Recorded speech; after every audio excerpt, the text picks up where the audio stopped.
Vamos pedir a Jesus nesse momento que nos ampare. A gente sabe que o amparo dele é constante. E esse olhar, né, que ora nós percebemos nessa tela, possa alcançar a profundidade da nossa alma, nos fortalecendo e permitindo que de nós sempre possamos ofertar o melhor. E onde quer que estivermos, o servir. O se apresentar diante do chamado de Deus e o perceber que não há outro caminho que nos garanta a felicidade a não ser o de estar juntos da vontade divina, fazendo nossas desistências, reformulando a nossa caminhada, os nossos pensamentos, os nossos sentimentos, mas principalmente nunca nos negando a fazer em nome de Jesus. Que esse movimento possa nos aconchegar nesse momento e que a vontade, que é o elemento inicial a qualquer movimento de renovação, esteja sempre presente conosco. E que sejamos terrenos férteis a oferecer a semente divina, um ambiente onde ela possa produzir frutos no amor, no entendimento, na fraternidade, na compaixão e na caridade. Vamos vencer esse nosso período de prova e expiação, caminhando juntos nessa doutrina maravilhosa, mas sempre com o apoio desse venerável amigo e irmão Jesus. Que a luz divina desse grande mestre alcance os nossos lares nesse momento e nos tragam paz. Que assim seja. Assim, o tema que a gente trouxe para a gente desenvolver juntos é educação com Jesus. E muitos enxergam, a gente tem pensado muito nisso, a figura de Jesus, e nós direcionamos para ela toda a nossa veneração e todo o nosso esforço. Mas o Cristo em si, como ele de certa forma, ele não precisa dessa veneração.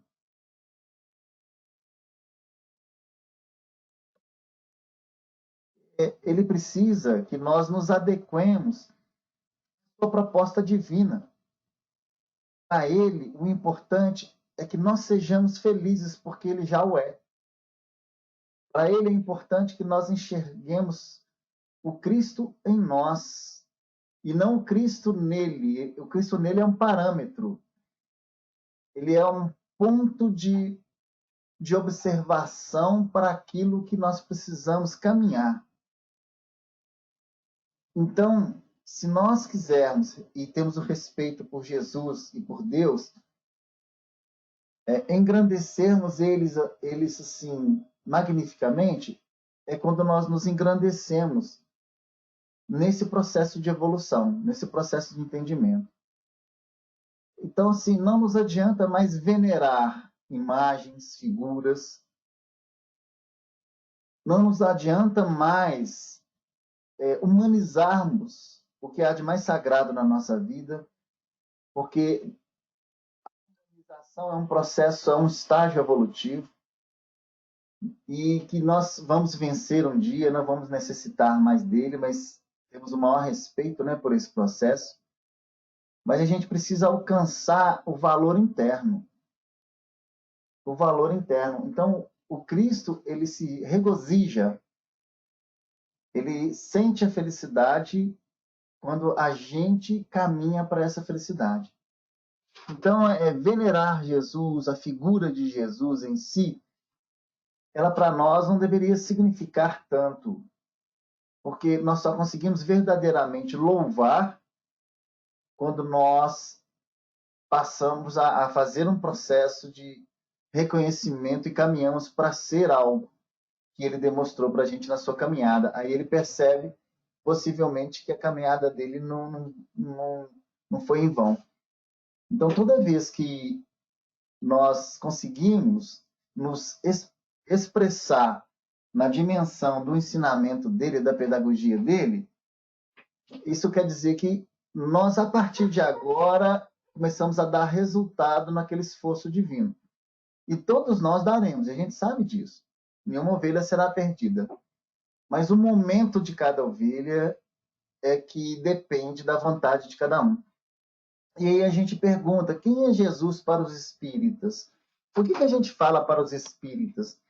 Porque nós saímos há muito pouco tempo de outras religiões que materializam Jesus, materializam Deus para nós, personificam. E, de certa forma, a gente não precisa mais trazer isso para a baila das nossas vidas.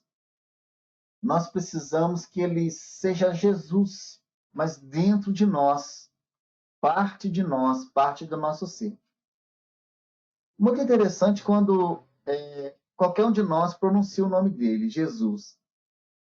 E quando a gente faz uma comparação a outros espíritos, outros companheiros nossos que falam esse mesmo nome, mas numa potência muito mais amplificada que a nossa. Por exemplo, quando Chico Xavier falava ou fala hoje Jesus, né? Quando Francisco de Assis fala Jesus, isso quer dizer, quando a gente fala Jesus, a gente joga para fora, a gente joga para a imagem dele, joga para o pensamento de quando ele caminhou na Terra. Quando um espírito dessa envergadura fala Jesus, ele consegue extrair de dentro da sua intimidade tudo aquilo que já sintonizou com o processo de discípulo e apóstolo, e a palavra toma uma força muito maior. Então, o nome do Cristo, o nome de Jesus para nós, ele tem que ecoar de dentro para fora.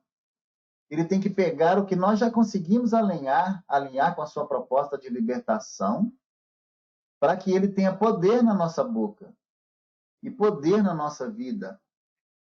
E aí é muito interessante do quanto que Jesus fala para a gente de dentro da gente, da nossa personalidade. Como é que a gente faz isso, né? Indo para a prática e não filosofando tanto assim. É quando a gente já alinhou as nossas questões internas, as nossas dificuldades, com uma proposta de melhoria. É quando a gente já percebeu que fora da caridade realmente não há salvação. E aí vivemos a caridade. Porque não basta só fazer a caridade, tem que se viver a caridade, ser uma constante caridade, estar pronto a todo momento para servir. E servir numa disposição que no futuro nos reserve isso no nosso na nossa ação imediata, no nosso reflexo. A caridade, num patamar da nossa caminhada, ela passa a ser um reflexo condicionado. E aí a gente precisa entender como é que a gente vai construir e fazer esse processo de transformação. E aí vem a pergunta: quem é Jesus para os espíritas? Jesus é a base de qualquer reformulação moral e evolução. Ele é o tratado divino que vem de Deus a nós para que nós objetivemos obter a nossa própria felicidade, essa conquista, mas a verdadeira felicidade.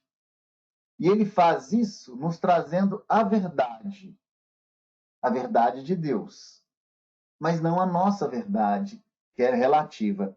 O relativismo, ele, de certa forma, em algum ponto, ele nos enfraquece, ele oscila. Então, a verdade absoluta que o Cristo vem trazer é o amor. O maior contato com a verdade que a gente tem a ter é que aí a gente consegue entender, porque fica uma incógnita para a gente. Que verdade é essa? Essa verdade que vem de Deus absoluta. É aquele movimento da gente que é galgado na nossa consciência, sintonizado na nossa consciência, tem a aprovação do nosso sentimento e ele acontece. Porque ele foi validado pela consciência, que é onde a gente consegue ouvir a vontade de Deus sobre nós, ele é validado no nosso sentimento, que é a sintonia que o ser, nós, tem com essa proposta da consciência, e aí eu pego e executo. Então ele é galgado em sentimento, ele é galgado em raciocínio, em consciência, em intuição, em inspiração, vira um movimento único, né? E aí isso passa a ser a nossa mola propulsora, aquele que movimenta as nossas vidas. A gente ainda não conquistou isso, mas a gente está filosofando sobre isso, né? Daqui a pouco a gente vai conseguir. E aí, quem é Deus para os espíritas? A gente pode ir lá no Evangelho. Lá nós temos 7 eu sou de Jesus. A gente precisa entender o que Jesus estava nos dizendo com essas 7 nuances do que ele deveria ser ou é já em alguns pontos para a gente. Tá? Em João, eu sou o pão da vida. E o que significa ser o pão da vida? Pão diferente, é um pão eterno, é um pão para o espírito, é o alimento para o meu espírito. O que o alimento faz para a gente? O alimento nos dá energia para os nossos movimentos. Ele me dá energia também para o nosso sustento físico, nossos músculos, nossas células, nossos nervos, né? Nosso pensar, a energia do pensar, do fazer, do falar. Tudo aí nós buscamos também do elemento alimento material. Mas, então, quer dizer, esse alimento material é que propicia a gente a caminhar, a movimentar os braços, a falar. Mas Jesus é um pão diferente. Ele alimenta o nosso movimento espiritual. A gente tem que entender a diretriz do Evangelho como uma assertiva que vai nos alimentar nas questões espirituais. Esse alimento é que vai me fazer ter a caridade mais próxima da sua realidade, da sua verdade possível. Ele que vai permitir que meu espírito faça os movimentos libertadores do homem velho.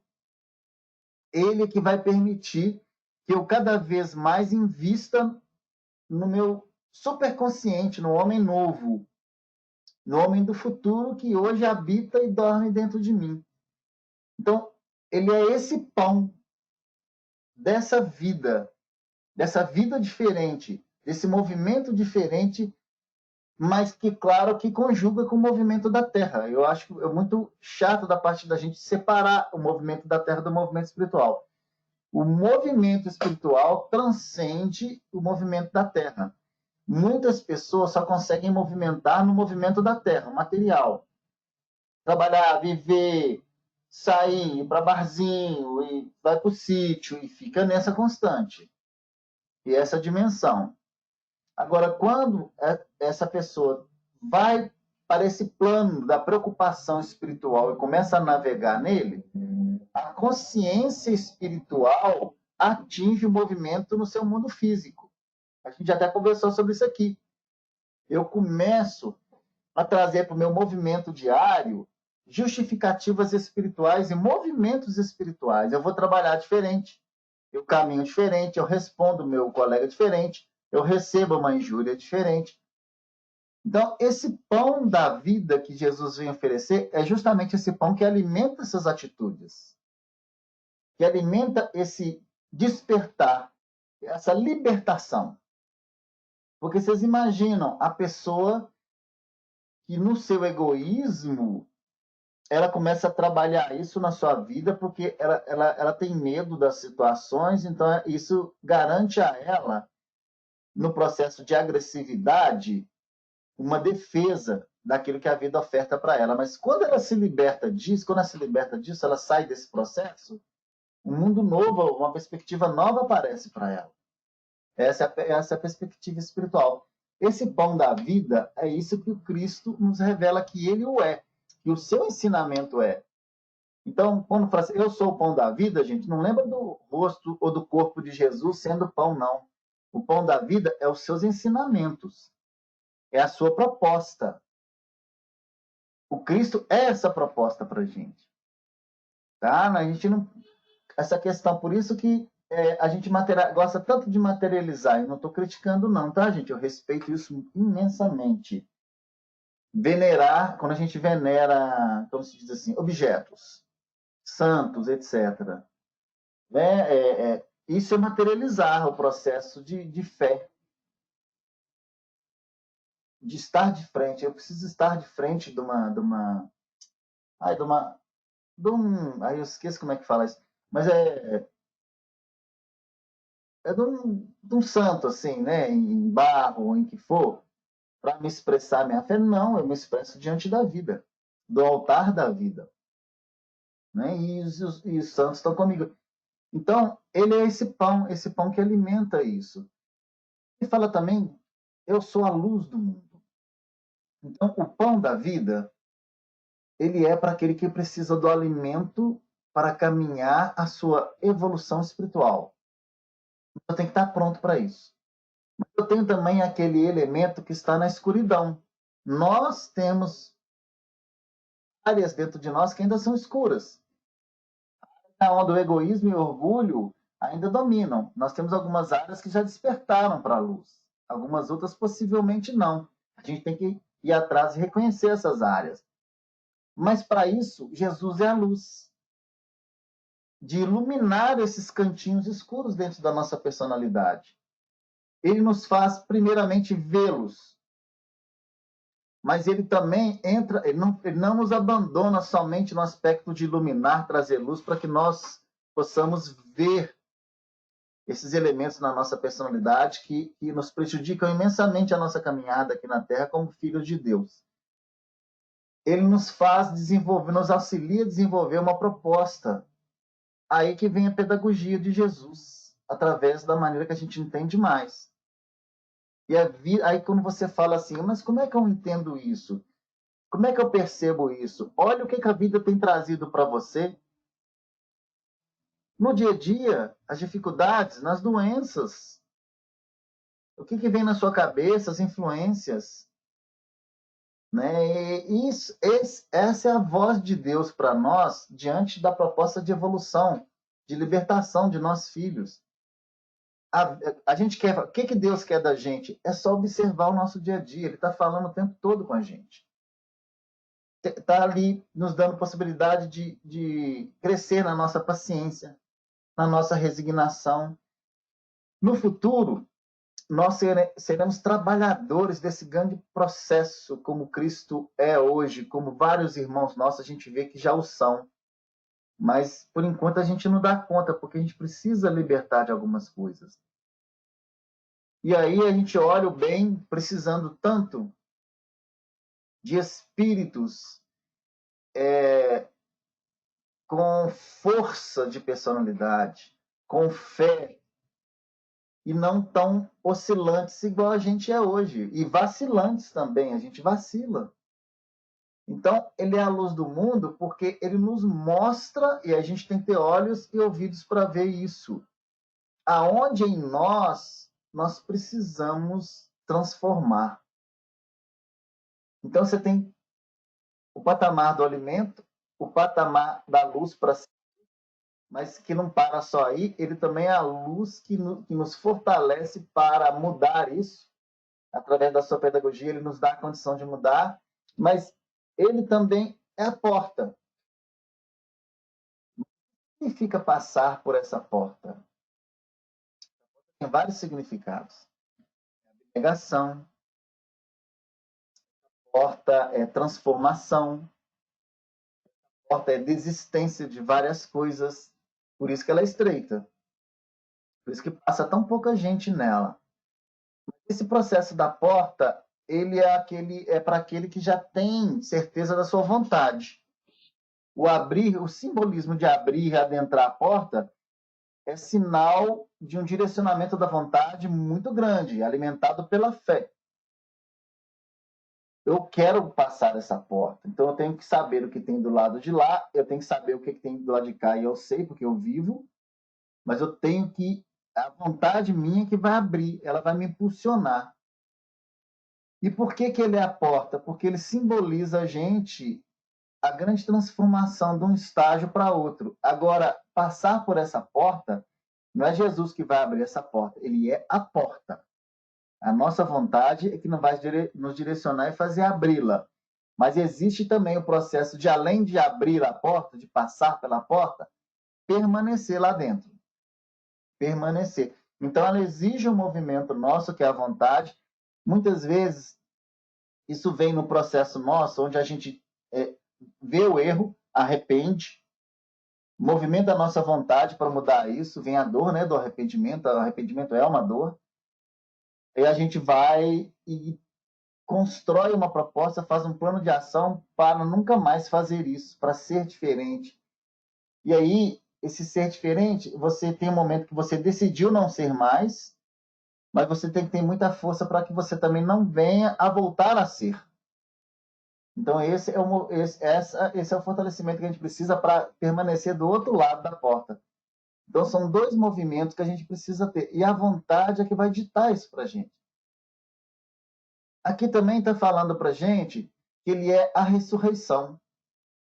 O que é ressurreição? Ressurgir. Então, é para aqueles que estão mortos. E quem que está morto? Ele que não produz quase bem nenhum na vida, está equivocado, está dedicado, está se estruturando no mal, está objetivando a sua vida toda em tirar do outro proveito, se alimenta de dia. Aí Jesus é a ressurreição para esses espíritos. E é muito interessante que esse processo da ressurreição, ele acontece muito diante do outro irmão. A vida nos permite ser os misericordiosos, que é aquele que age em nome de Deus e consegue trazer esses irmãos, pelo menos despertar eles para a vida, sabendo que quem desperta é o próprio irmão, tá, gente? A gente não consegue fazer por ele, mas a gente pode ser esse motivo por ele. Então é para aquele que está morto. A gente tem que observar também se dentro da gente tem algumas áreas que estão mortas ainda para essa proposta de Deus, essa proposta de Jesus, né? Onde a gente não propõe um processo de transformação. Aqui fala também que ele é o caminho, a verdade e a vida. Então, ele é o caminho que vai nos levar para essa felicidade plena espiritual, através da verdade, da absorção e do entendimento da verdade, que é o amor na sua plenitude, e é a vida verdadeira. Então, ele é o caminho, ele é a verdade, ele é a vida. Esses três elementos são tudo que nós precisamos para a nossa caminhada e nossa ascensão. Porque ele é o caminho, ele é o vetor, ele aponta para o lugar correto. Muitas vezes nós escolhemos outros lugares, outros vetores, outros caminhos. Ele é o caminho correto. Ele também, tudo que vem dele, parte da verdade divina. Isso nos dá um conforto. E ele é a vida verdadeira, que é a vida espiritual. E aí vem a analogia da videira, que vem tanto no Evangelho para a gente, chega a ser desafiadora para a gente. Eu sou a videira verdadeira. E a gente entende a videira, até a gente trouxe, não sei se foi para esse grupo ou se foi para outro grupo, a visão da videira.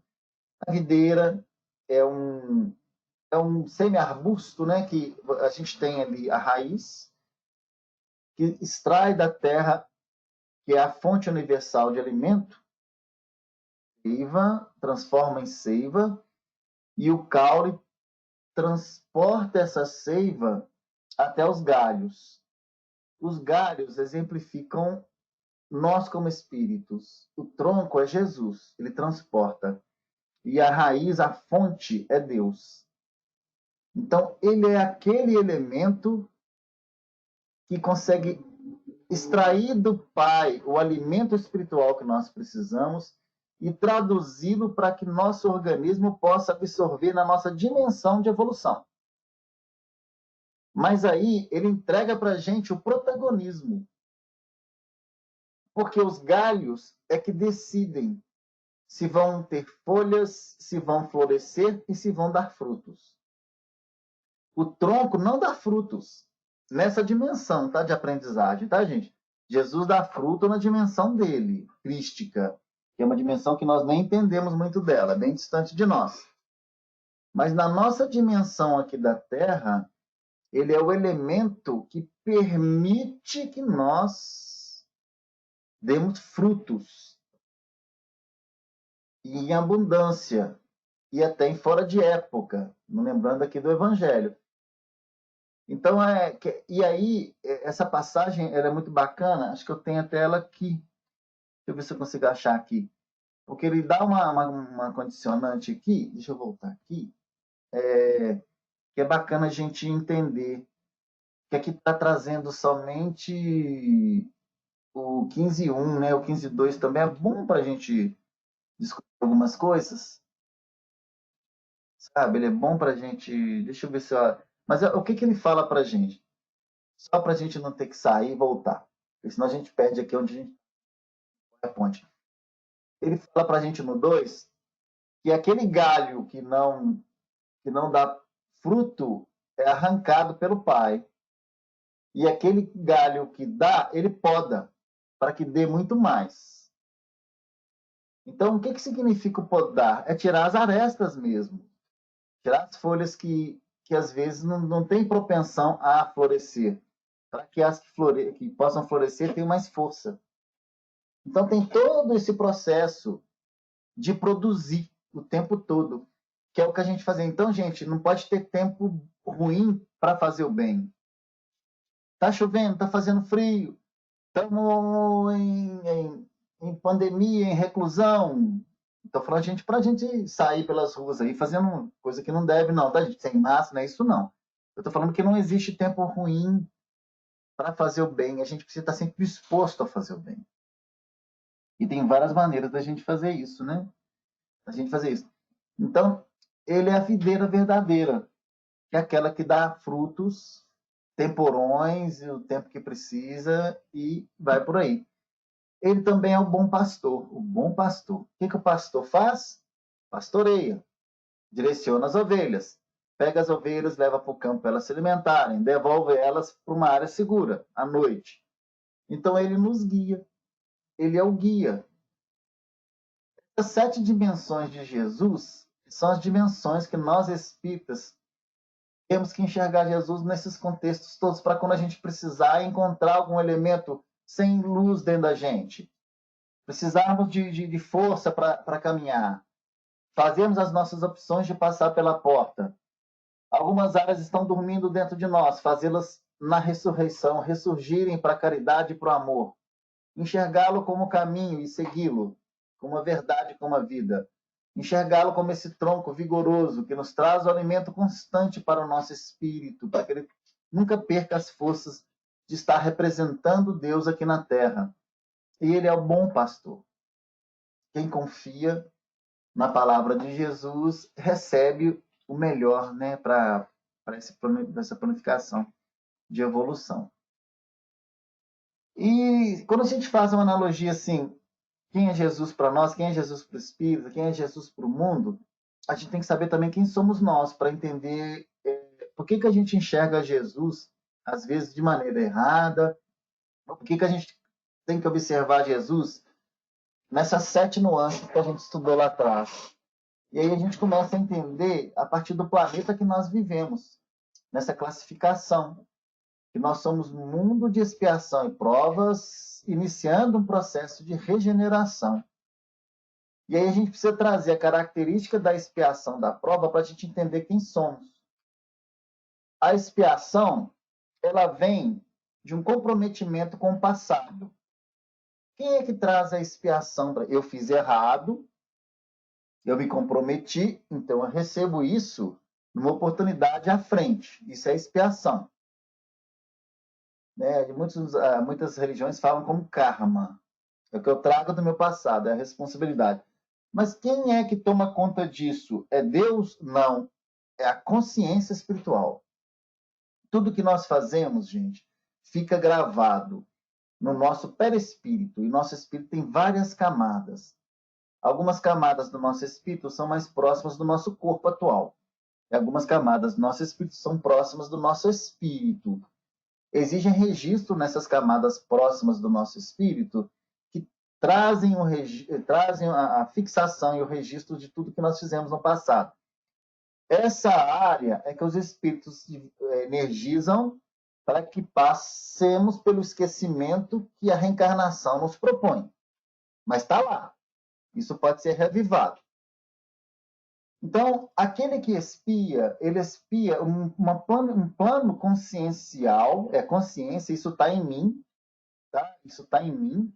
Não existe uma fichinha minha. Tem muita gente que acha que existe uma ficha, né, em algum lugar, com todo o registro das nossas vidas. Eu, assim, desconheço isso. Tá? Pode até, não sei, mas eu desconheço isso. Mas o registro está em nós. E os espíritos conseguem perceber esse registro. E aí, a partir dessa condicionante consciencial, é que a espiritualidade nos auxilia a fazer um plano de resgate. Mas se esse plano de resgate é uma punição, não. Ele é uma unidade que vai aliviar esse ponto escuro na minha consciência. Eu tenho pontos escuros na minha consciência, de delitos. Quando eu passo por uma provação que é muito próxima daquilo que eu fiz, uma energia muito próxima daquilo que eu fiz, essa energia circula essa área escura e se eu tiver resiliência, ela destonaliza, ela alivia essa área escura. Então, tá me tirando do processo de culpa. Está aliviando o meu sentimento consciencial de culpa. Porque é assim que... Não é Deus que pune. Somos nós que construímos a punição e nós é que trazemos ela de volta. E aí, nessa estrutura, eu estou num processo de expiação, expiando o meu passado. Mas existe a grande importância do espírito caminhar, é progredir. Então, em alguns momentos, eu, por exemplo, eu já entendi, eu já me preparei, mas eu preciso me fortalecer, que aquilo faça parte da minha personalidade. Aí eu passo por uma prova. A prova é um momento de fixação. E muitas vezes fixação de valores. Eu preciso de provar isso para trazer isso para mim.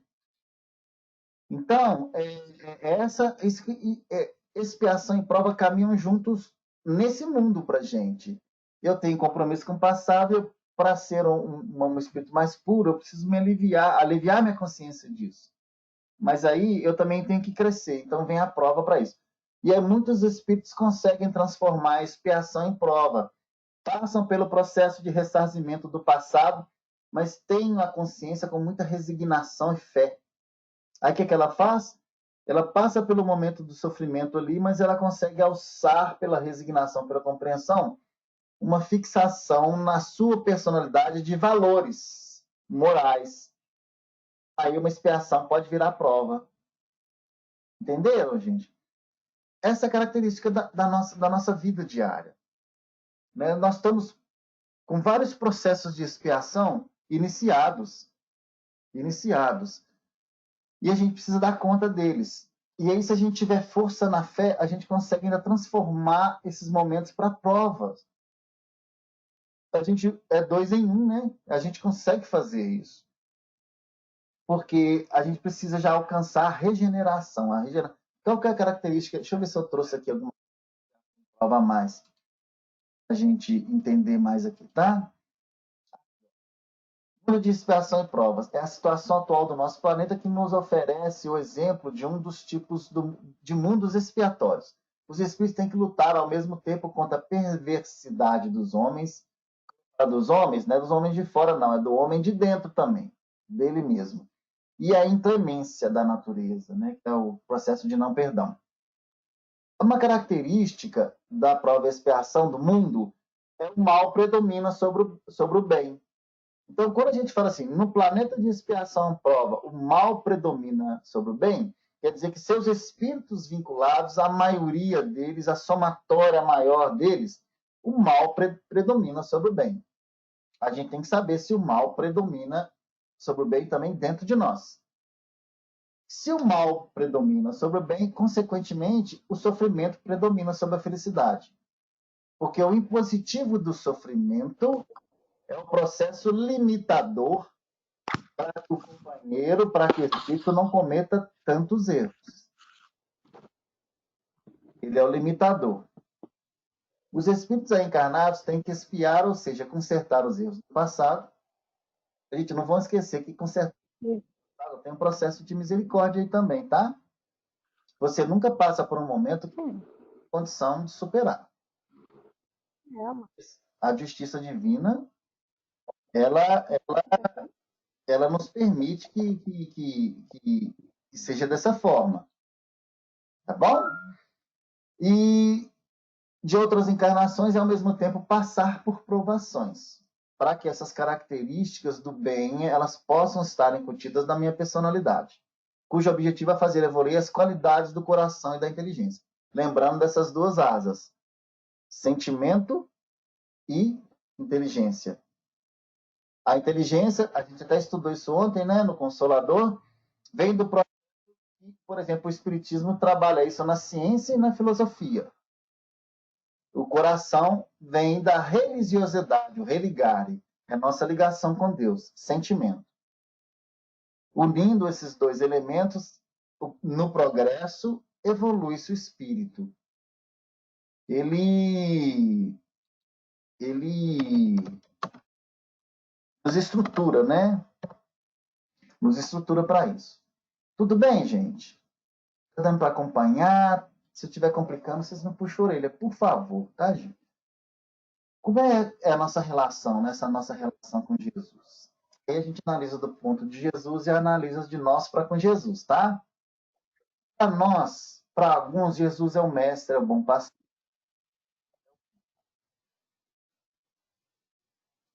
Para nós que a gente precisa entender. Na relação de nós para com Jesus, como é que a gente reconhece eles? Uns são contrários. Uns são contrários. Outros, a neutralidade. Tanto faz. Outros observam. É interessante, olha. Né? Mas somente tem um apreciador que até estuda as qualidades de Jesus, mas estuda as qualidades de Jesus, não está jogando para si. Aí tem aquele que estuda, foi atraído e começa a se entregar e começa a fazer um processo de estudo. Possivelmente nós estamos nessa questão de estudo, alguns de nós, tá? E aí você tem o discipulado, aquele que se dedica realmente. O estudante, ele ainda tem aquela propensão, né? De tantos por cento ele faz para o mundo e pouco parte disso ele faz para a sua religiosidade, que é a sua ligação com Deus. O discípulo não. O discípulo já viu o valor, reconhece. Aqui é que eu preciso navegar, aqui é que eu preciso me dedicar. Ele tem essa dedicação mais ampliada. E o apóstolo passa a ser parte desse movimento. Ele trabalha, ele colabora, ele passa a ser alguma coisa em cima disso. Então, nós temos todas essas 1, 2, 3, 4, 5, 6, 7 opções aqui. Que possivelmente estão conectadas com as 7 dimensões que Jesus se revelou para nós lá atrás. Eu não fiz esse de para, mas depois eu vou ver se eu consigo fazer isso. De onde chega cada um desses elementos na visão de Jesus. Mas para a gente clarear isso aqui, é bom a gente trazer evangelho, né? E aí não tem como fugir da parábola do semeador. Que eis que o semeador saiu a semear, e essa semente caiu em vários tipos de terreno. E como é que são esses tipos de terreno? Um dia a gente estuda tudo, né? Um dos tipos do terreno representa a beira do caminho, que é aquele que tanto faz. Ele ignora, para ele não tem valor. Então, esse aqui é o neutro. Para ele tanto faz. Para ele não faz diferença. Lá embaixo, nós temos entre pedregais. O que significa? Ah, tá. E aqui também tem uma coisa também. De cima, na beira do caminho de novo, tá, gente? Voltei para o de cima. Na beira do caminho, cai ao pé do caminho e vieram as aves e comeram-na. Olha, se é indiferente para você, os espíritos que vão aproximar de você vão alimentar essa indiferença. Quer dizer, até a esperança que você tinha em reconhecer alguma coisa é tirada pela interferência espiritual. Porque você permitiu, você sintonizou com ela. Esses eu considero que são os neutros. Pode ser até no caminho do observador, mas está neutro ainda. Aí você tem embaixo a semente que caiu nos pedregais, onde não havia terra bastante, não tinha terreno propício para isso. Ele até ali surge, né? Mas o sol chega lá e queima. Esses são, eu considero, os observadores. Ali ele observou, realmente despertou um pouquinho de interesse, mas até empolga, né? Tem empolgação. A gente vê um monte de gente assim, inclusive alguns de nós somos assim, tem empolgação, e aí, mas depois passa. O mundo. Aí é o seguinte, mas vindo o sol queimou-se. O que, que representa o sol? O mundo. O calor do mundo, o dia a dia. O dia a dia dissolve isso. Porque não tem terreno profundo, né? Não tem profundidade. A profundidade, quem produz é a vontade. E aí, você tem aquela semente que cai entre os espinhos. Essa eu considero que seja uma das mais complicadas, porque o espinho é uma maneira de interpretar é a maldade. Esse é o contrário. A maldade chega ali e acaba com qualquer possibilidade. E aí você tem a terra boa. E essa terra boa, ela tem um processo de proporcionalidade. Deixa eu lembrar aqui, gente, de vez em quando me falha a memória, é 100, 60 e 30, não é isso? Uns dão 100%, outros dão 60%, outros dão 30%. A proporcionalidade. Para alguns, dão frutos em 30%, porque ainda tem alguns processos a melhorar, ainda constroem aquela troca com Deus, equivocadamente, começa a ter aqueles diálogos, né? Ah, eu fiz isso, então se me acontecer, eu revolo, essas coisinhas. O 60 é muitas vezes aquele que faz aqui na Terra, mas esperando ser retribuído na espiritualidade. Aí eu estou fazendo, estou com sei o quê. Ah, mas quando eu morrer, eu nunca mais quero ver esse homem na minha frente, ou essa mulher na minha frente, na questão de marido, né, aquela coisa toda. Ah, e quando eu for para lá, eu quero ir ter uma casinha no nosso lar, tá fazendo troca com Deus, pro plano espiritual. E tem o 100%, que aquele já é, aí é o apóstolo, né? Esse já sabe que essa troca não existe. Que eu preciso fazer de boa vontade e existe uma grande felicidade em participar da obra divina. Qual que é a obra divina? Ser semeador. Ser semeador. É importante ser semeador. Nós podemos ser semeadores também. Então, a parábola do semeador, ela consegue a gente o nosso estado atual de evolução, o planeta de prova e expiação. Por isso que ela é valiosíssima para nós, que queremos uma dimensão diferente da vida. Então, aqui, nosso entendimento do que ele quer dizer para nós é que a gente diminua o julgo da gente. Gente, nós somos seres políticos. É impossível a gente, no nosso patamar evolutivo, não julgar, porque a gente não tem o amor ainda como mola propulsora para esse desenvolvimento nosso, né? Então, a gente ainda vai conquistar isso. Nós ainda vamos conseguir isso. Mas mas que a gente consiga, no julgo, não julgar as pessoas. A gente pode julgar a situação, porque a gente precisa aprender, né? A gente precisa aprender. Então, a situação eu posso julgar. Isso é bom, isso não é bom, eu vou fazer isso, não vou fazer. Mas as pessoas não. Porque cada uma está no seu patamar evolutivo e eu tenho que entender isso. Eu tenho que entender isso, né? Mas a gente tem que lembrar uma coisa: a mesma medida que eu julgo, eu sou julgado pela vida. A mesma medida, é a mesma medida, porque a minha consciência, o que é certo e o que é errado, está lá dentro da minha consciência. E quando eu julgo o outro, eu também tenho o mesmo potencial de julgar aquilo que eu faço. Pior é aquele que não joga esse julgo para dentro. E aí nós caímos num processo que chama hipocrisia. A hipocrisia na nossa vida nos destina à dor. A hipocrisia é aquilo que a gente sabe, a gente já tem consciência, mas a gente não faz. Né? Nós precisamos deixar de ser fariseus hipócritas. E aí a gente já entra no patamar de entender o processo de reencarnação como um processo educativo. Aquilo que recebemos hoje é o espírito que retorna às vidas da Terra para a nova etapa evolutiva, trazendo imensa bagagem do seu passado milenar. E a gente precisa aliviar essa bagagem. A gente precisa torná-la mais leve para a gente. Porque nós passamos por várias civilizações, tivemos vários papéis. Possivelmente já fomos padres, já fomos monges, já fomos saqueadores, guerreiros, o que for.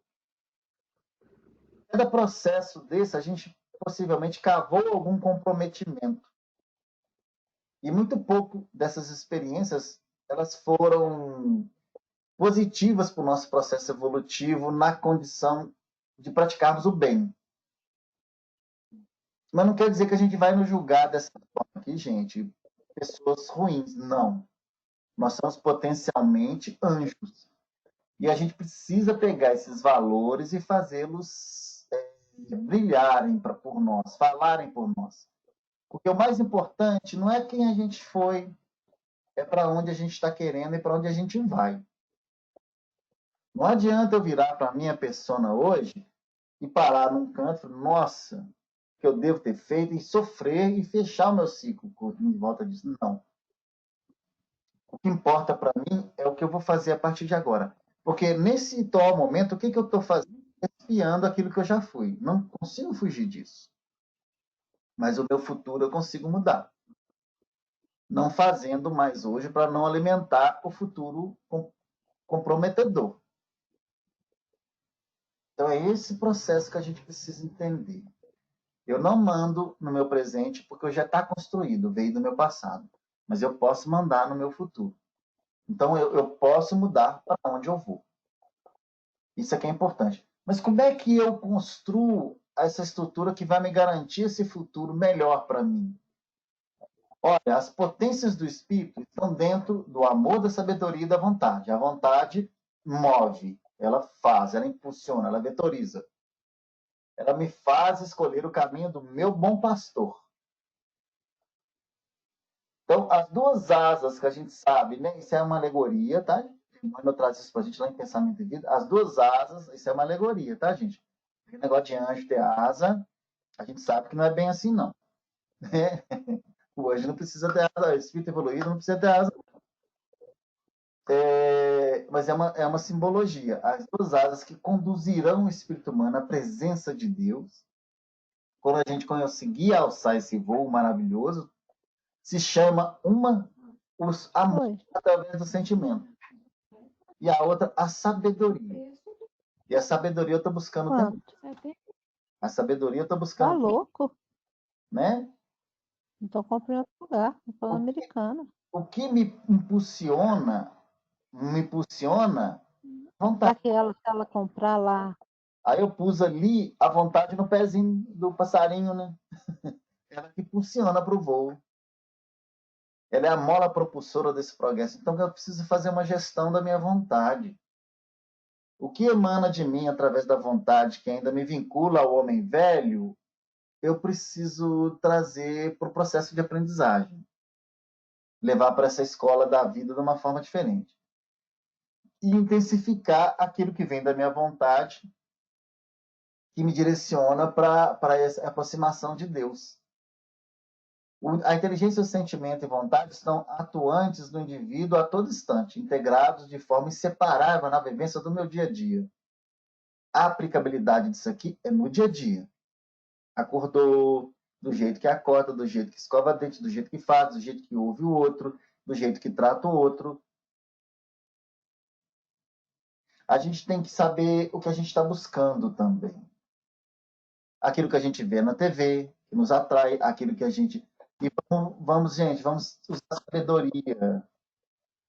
Nós estamos vivendo um momento crítico. E eu posso estar direcionando a minha vida para esse momento crítico, alimentando o meu grau de insatisfação, o meu grau de revolta.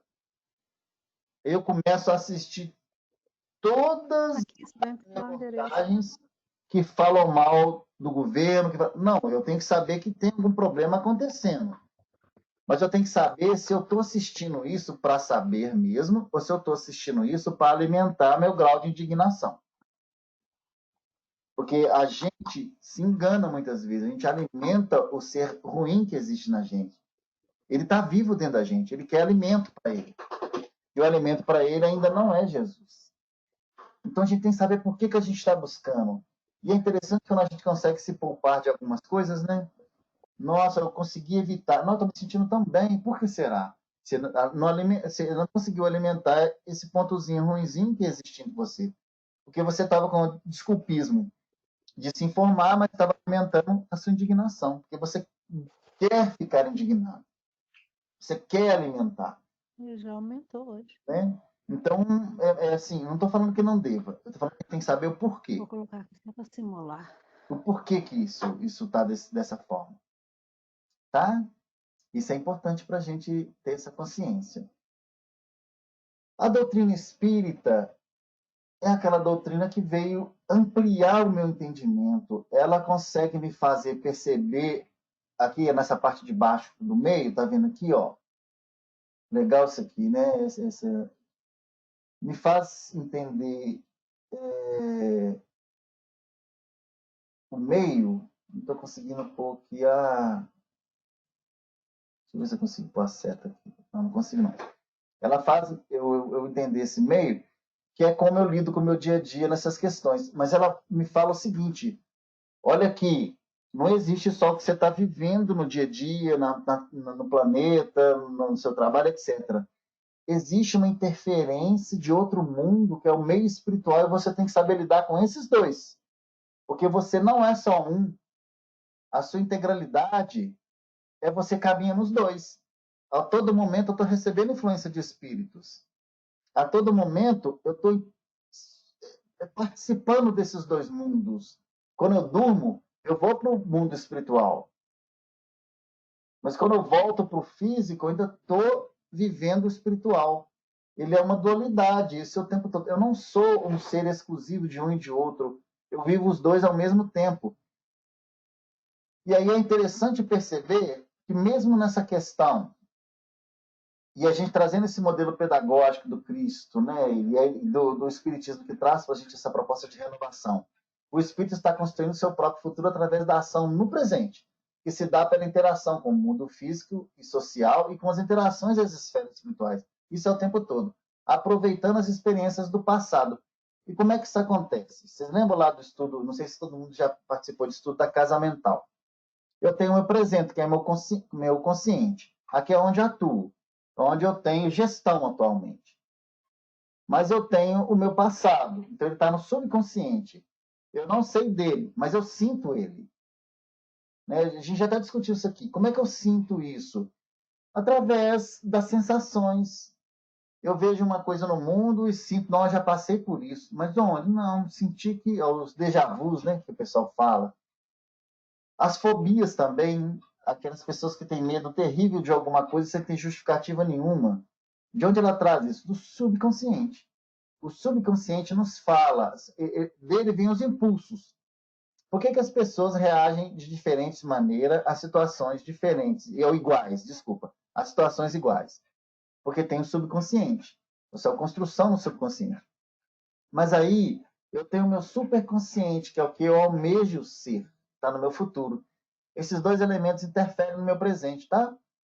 O subconsciente, que é o que eu já fui, interfere no presente através das sensações, através do sentimento. E o meu superconsciente interfere à medida que eu me planejo para ser aquilo. Ele é uma interferência muito positiva, geralmente, o superconsciente. E aí eu consigo trazer uma perspectiva de melhora, sendo hoje, para o meu futuro. E eu vivo isso o tempo todo. E aí lembrando que esses três elementos, quando eu atuo no meio, sofrem interferência do plano espiritual. Eu não consigo fugir disso. E aí, para a gente terminar, na parte de desenvolvimento da inteligência, Calderaro lá no livro Mundo Maior, compara esse nosso cérebro a esses 3 castelos. No terceiro está o ideal, a meta superior a ser alcançada, o nosso futuro, a herança divina que nos cabe, é o superconsciente. E no segundo está o nosso presente, onde trabalhamos para a construção do futuro, é o nosso consciente. E o primeiro simboliza o nosso passado, é o nosso subconsciente. Tá? E a gente para por aqui, e o estudo tinha mais coisa, mas a gente sempre não consegue chegar no final, né? Que a gente exagera muito no conteúdo. E aí eu espero que tenha atingido a expectativa espiritual, né, nossa de progresso e possa nos servir para nos amparar, né, nesse processo de renovação e de crescimento. Tá bom? Marcelo, Oi. passa muito rápido, Marcelo. Eu assim, quando assusto já está na hora. Daí. Eu levo um susto, meu Deus. Mas foi muito bom. Aí, esse aqui eu gravei, depois eu coloco lá, tá? Pra gente, lá no grupo. Tá ok. Alguém quer fazer a nossa oração? Pra gente encerrar?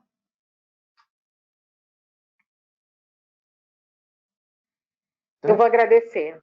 Ah, que bom. Ô, Angela, seja bem-vinda. Agora que eu te vi aí. Estou aqui o tempo todo. Que bom. Gostei muito, foi muito esclarecedor. É muito bom a gente fazer esse alinhamento desses ensinamentos, dessa aproximação necessária nossa de Jesus. É bom demais. Muito grata. Então, Pai, queremos muito nos aproximar desse teu amor, dessa tua luz, dessa tua justiça. Que o nosso Mestre Jesus está cuidando, está como um grande pastor, cuidando desse nosso desenvolvimento moral, desse nosso desenvolvimento espiritual, também intelectual, na estruturação desse ser integral que nós precisamos caminhar, precisamos construir. Obrigada por essa noite, obrigada por esse estudo, obrigada por tudo que o Senhor nos oferece para que possamos acordar, despertar, abrir os nossos olhos e ouvidos para o que realmente importa. Nos perdoa os erros que ainda cometemos, mas que capazes que somos de renovar a cada momento, possamos ter a fé e a confiança no teu amor e nessa justiça. Obrigada pela reencarnação, obrigada por tudo. Que o Senhor nos abençoe, assim, nós que aqui estamos, a todas as famílias aqui representadas, assim como toda a nossa humanidade. Que hoje, mais do que nunca, passa por momentos de grandes desafios, que nós possamos crescer com eles. Abençoe a todos nós, onde estivermos, que assim seja, graças a Deus. Que assim seja. Então, gente, obrigado, boa noite. Amanhã nós temos o Lenilson, tá? 9h30. Tá bom, Marcelo. Obrigada. Boa noite. Eu que agradeço. E, ó, sábado que vem é né, Angela? Eu tô avisando, deixando o recado. Tá aí, sábado que vem nós, se Deus quiser. Estamos aí. Tá bom, fique com Deus. Boa noite, gente. Obrigada, Marcelo. Eu que Tchau. agradeço. Tchau. Boa noite também. Boa noite. Alô, boa noite, pessoal. Boa noite. Boa noite, Rose. Deus abençoe. Boa noite. Boa noite, seu Daí. Fique com Deus.